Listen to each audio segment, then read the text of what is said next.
Just before the video starts, guys, if you're grinding CS2 and you feel like you're stuck or just not improving the way you want, this is for you. I put together a full course designed to help you hit 3k Elo. As you guys know, I've spent years competing and coaching players at all levels. I've worked one-on-one with people who are hard stuck, and I've helped them break through by focusing on the stuff that actually matters. In this course, I'll give you the super specific practical advice you need, like the optimal sensitivity range, a training routine, desk height depending on your sensitivity, optimal tone of voice so your teammates actually listen to you in your pug, and other specific stuff like this. We'll also cover how to set up your game optimally, mechanics, communication, everything you need to learn to be 3k Elo. So go check it out in the description below. So a few days ago, I was practicing with my team, getting ready to play kind of one of the biggest officials, I guess, of my life, to re-qualify for Pro League, which I played at in 2022. And we had to beat this team called Rooster. And what I noticed is in officials and just randomly in practice, I'd sometimes feel inconsistent with my aim. Like I'd be doing my aim practice the exact same amount of time and the amount of bots, and I've been playing good, but then sometimes my aim would just kind of feel different and feel a bit floaty. So you guys have probably had a similar thing to this, and so you guys can implement this if you feel any kind of aim inconsistency.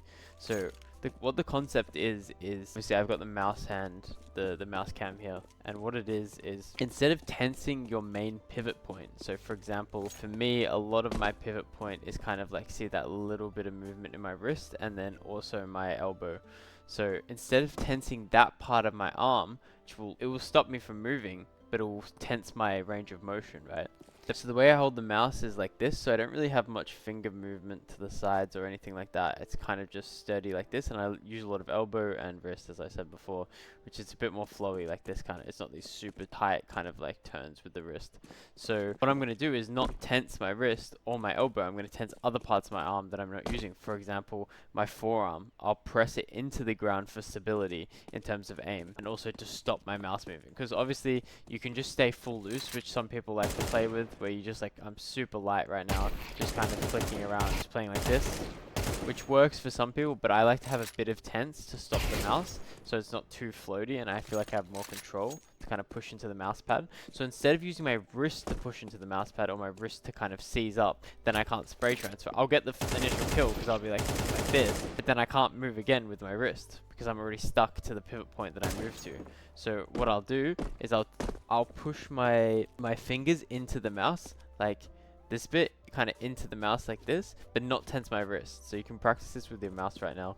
If you have your mouse on you, you just press down with your fingers, but not with your wrist. Like your wrist is still loose, but your fingers are pressing down. So this will mean you can still have accuracy, but then you're also moving very freely like that with my wrist there. But I still have the accuracy of being able to slow down with pressure into the mouse pad.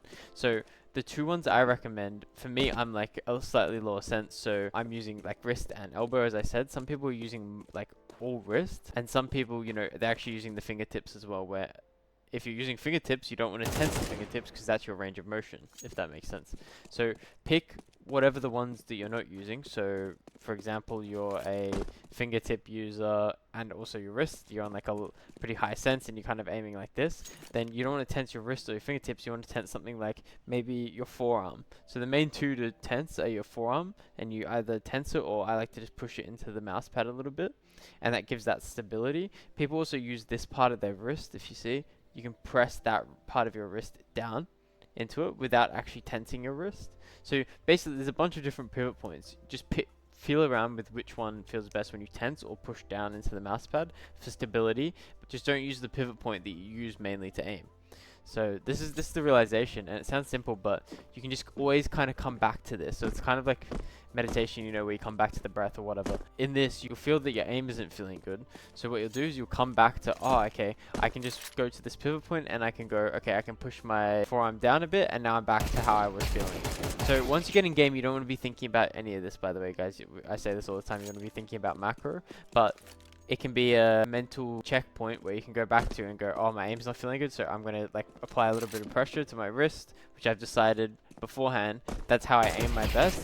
And then I have that stability once again with the aim. This will especially happen in, you know, those more intense games where you feel a bit jumpy, and sometimes you're like lifting your arm up, you're tensing your shoulder up, which you've never tensed before, which is lifting your arm up, which can make your aim feel really like loose and not accurate.